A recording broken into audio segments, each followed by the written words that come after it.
Let's do it. This movie sucks, man. This movie's garbage. It's a I gave it a 2 star out of 5. Okay, I gave it 2 out 1. of 5 on Letterboxd. I gave okay. it 1. And I was being kind, I guess. This movie sucks. I'm already thinking. First of all, to set the stage, I watched this sandwiched between my Barbenheimer experience on Saturday. I didn't finish it, so I did finish it this morning while I was eating breakfast. But I watched like an hour of this movie during my break between Oppenheimer and Barbie.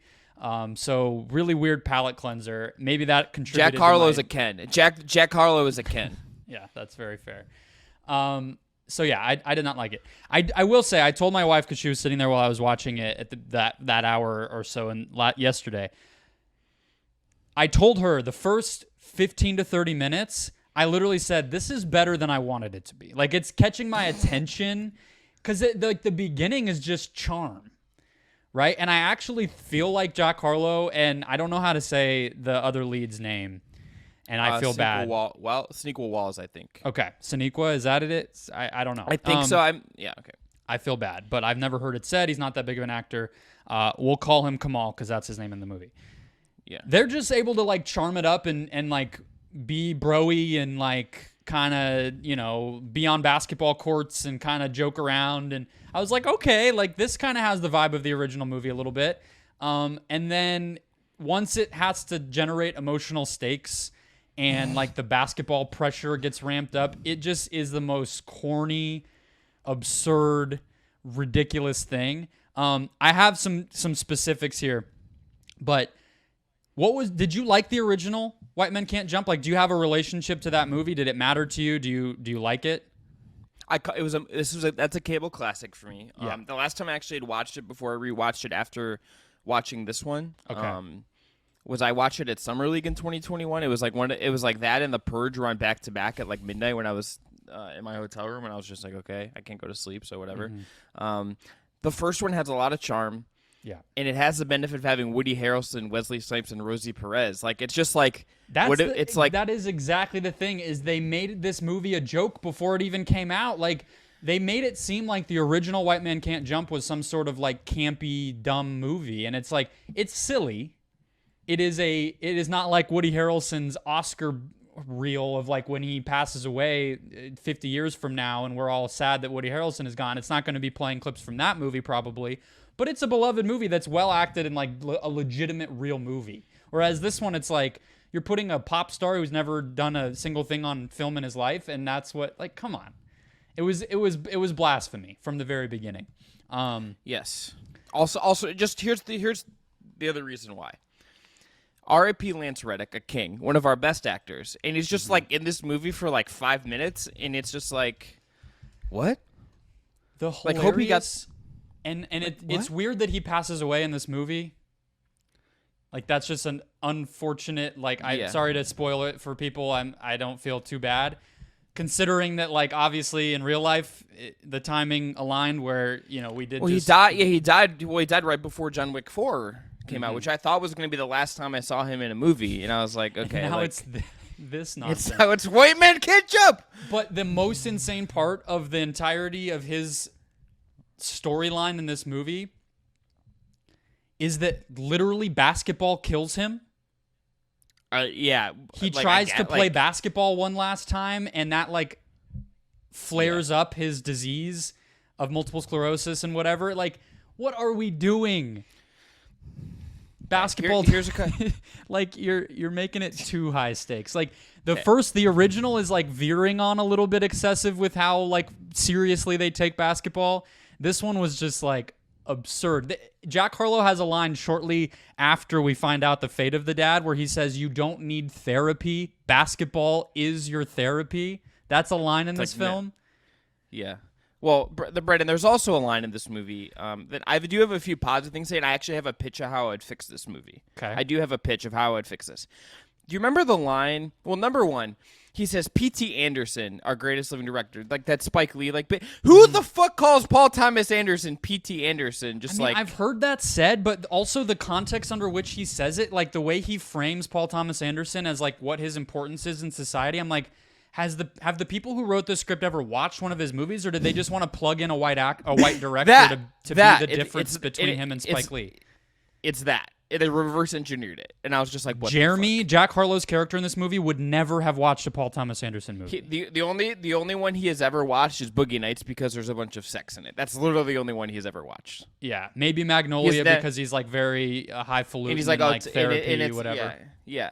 But like has never watched The Master, has never watched There Will Be Blood. Like 0% chance that guy is like okay. Probably doesn't know those exist. He probably thinks Magnolia or Boogie Nights are like the only one, and he heard about it one time. Yeah. He's like, what? He's like, what's Hard 8? And I'd be like, what? Okay. The line that he says where Luka's the best player in the league, and if we acknowledge that, it would fix race relations in this country is one of the wildest things I've ever heard said like out loud.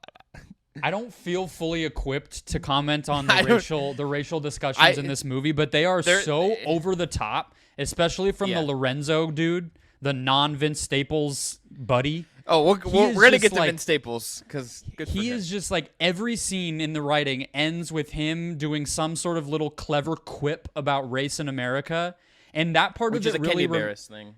Yes, it is exactly a Kenya Barris thing. It's exactly. Did you watch You People, the Netflix movie? I refuse to like. Don't. Yeah, no. It's out. Like Lorenzo in this movie, but the whole entire shit is just Lorenzo's lines. It's ridiculous. But yeah, that was pretty unbearable. I'm not gonna lie. It just wasn't interesting or clever at all. No, and like the other part about this that I found that took me out of it a little bit is the guy they cast. I don't know if I only know this for like very weird reasons. And he has some stuff that's like somewhat funny, but there's the comedian Andrew Schultz plays the guy that Jack Harlow's character is buying drugs from. Yes. Andrew Schultz. Yeah. He is like most known, I think, in broader culture for like saying some very problematic things about COVID-19 and using it to like kind of like stereotype Asian people. Mm-hmm. It's like what? It's like it's just like the whole energy in that is very weird. This whole movie is just like weird. I did enjoy calling the joke about calling him a Harden. I did enjoy that. That was like maybe my favorite line of the movie. Like if you wanted something positive, that was like a good line.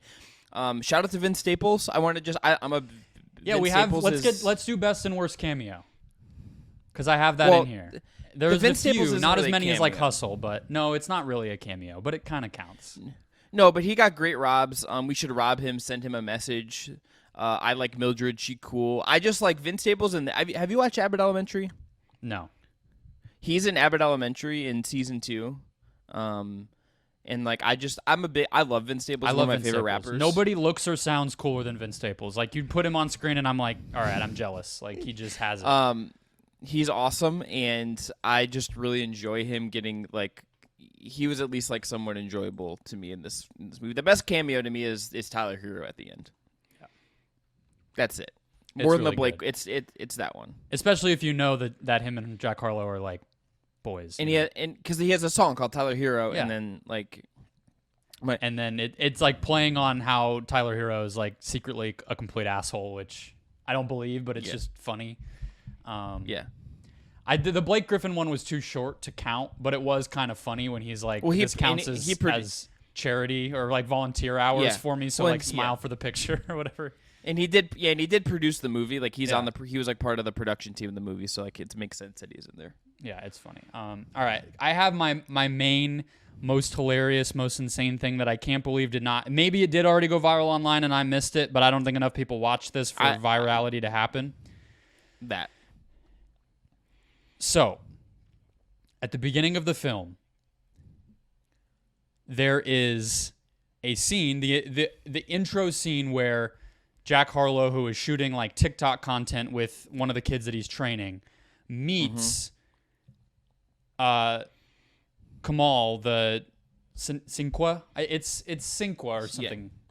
Wall's character, and shows off with the shooting, very similar to the original, right? Like you didn't realize he could at least shoot, and then he has a little more to his game.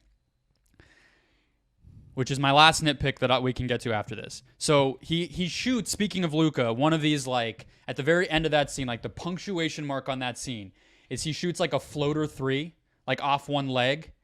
Yep. Okay, so They use a stand-in, like, I don't want to say stunt double, but they use a double for that because Jack Harlow can't make a shot like that. His basketball is by far the worst. Also, side note, you can tell when he had to clearly like train to learn how to play for this. That was like a whole thing. There's a couple times when he's like coming off a screen and it's like the angle is all wrong, and you can tell he's like barely keeping his dribble. The cuts are like drastic. Yeah.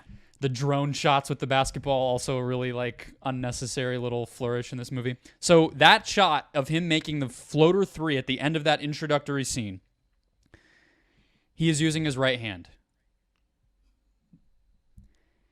At the end of the film, in the big basketball competition, which is somehow for $500,000, I don't think that type of thing exists for $500,000 in some random beach in LA.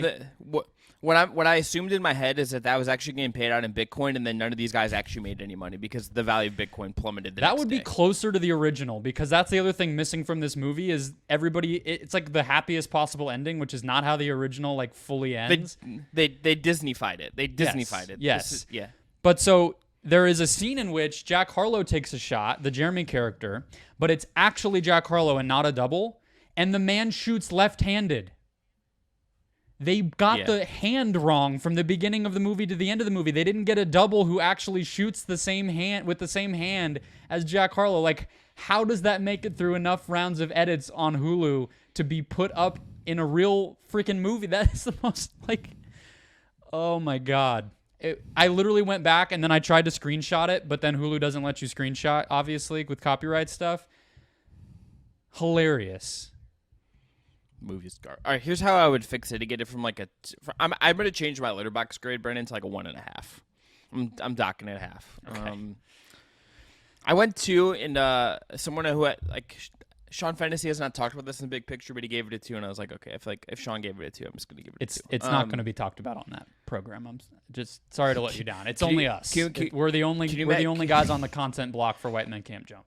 Could you imagine Chris Ryan talking about White Men Can't Jump? Chris Ryan, come on the pod. Let's talk about White Men Can't Jump and Cormac McCarthy novels and the return of Justified. I'm ready to go. This is my moment. Sounds like that's not a podcast called Just Basketball. Something tells me that doesn't quite fit the theme. That's on the page. That's on the After Dark Patreon. We haven't launched yet. Okay, how would you fix it? Okay, so you know how on his water bottle, and he's making the TikTok content, and then he has like his handle on his water bottle that he loses? Yeah. The way you make this movie modern and make it feel like something that could more easily happen is like you have them like maybe not TikTok because they're a little old for TikTok, but like Instagram or YouTube. He should have been like a YouTube content creator or like a TikTok or an Instagram content creator, and they're making videos about them hustling people, and they raise the stakes and raise the stakes and raise the stakes, and like you make it so like a so prank like video, it's not, like. Yeah, you like make OG yeah. YouTube-y stuff, almost. Yeah, get did you ever watch American Vandal? I did not. Okay, there's a guy I can't remember his last name. I think his first name is Jimmy. But like there's a guy with like a really deep voice in that show who's like it's a spoilers for American Vandal. That show on season 1 is about like who's drawing dicks on all the cars and all around the school. He gets like falsely accused of it. And then he ends up like whatever. Bring him in as like the third. He's just like a very humorous guy that actually can act really well and like goof around, make these dumb videos, and then they just like make this like a thing where they keep raising the stakes, and that's how like his girlfriend finds out. That's how like this all gets big, and they get enough like that's how you build it. And then you could say like Taylor Rooks at the end. Good Taylor Rooks. Hope you got some Hulu money for this. Interviews him. It's like, oh, like you got this deal, like because it doesn't make sense that he wins a 3-on-3 tournament like in his late 20s and then is able to go play in China and then ended up in South Bay and then get attended Lakers. Like that path doesn't make any sense. It also doesn't make sense that all the people who recognize him don't know what happened to him when he like beat the living shit out of somebody in a high school championship game or whatever it was, like, and they're all like, "What's up, bro? Why aren't you like playing in the NBA?" It's like, how would they know who he is but not know how that whole story ended? Yeah. Also, like that scene has like some real charged energy to it that I was just like, oh boy, okay. It gets weird. A white kid. It gets real weird. But if you incorporate like a YouTube component of this, I could see it. You can make it like make a little bit more like the spine of the movie would make more sense if you actually like were digitally like chronicling some of this. Because like the part of what makes the 90s one work, aside from like the really the bonkers good actors. It's the fish out of waterness. Yes. And these like two unlikely people. it's not overdone, and it like feels like it fits the time. This feels like they tried to take the cliches, like basic things possible about 2023, throw them in there, and that was enough. Yeah, I don't get it. It was weird. I'll cap us off by saying he can dunk in this movie. Yeah, it wasn't even it really wasn't even a remake of the original movie. Like no, very little of the qualities of it outside. Like they're not really hustling either. Like they kind of just show up at parks and like they don't like to get people to play them, but it's not like the traditional setup of a hustle where it's like, who's that white boy? Like, which is very core to the original movie. Yeah, they don't show you the fun parts of this, which is them like goading people into playing them and then taking their money. No, you just see them like almost like it's like a little like tournament that they'll like all of a sudden they're just playing. And then there's a flamethrower at one point. Like, well, so that's like that's like a callback to the first one, and it's like, how do we make this scene more absurd? It's like we're gonna give a guy a flamethrower, and it's like, what? Yeah, he can dunk, and there's no bet like there is in the. It's just like it seems like they were too scared of leaning too much into the original, and they wanted to like give their take on it, and they just were not. There was not enough brain power and talent involved in this movie to make it get over the top. Jack Harlow is nowhere near as charming or talented as Woody Harrelson. Wesley Snipes is the god. There's no competing with that. Kenya Barris wanted to do his whole thing in here. It was just too much.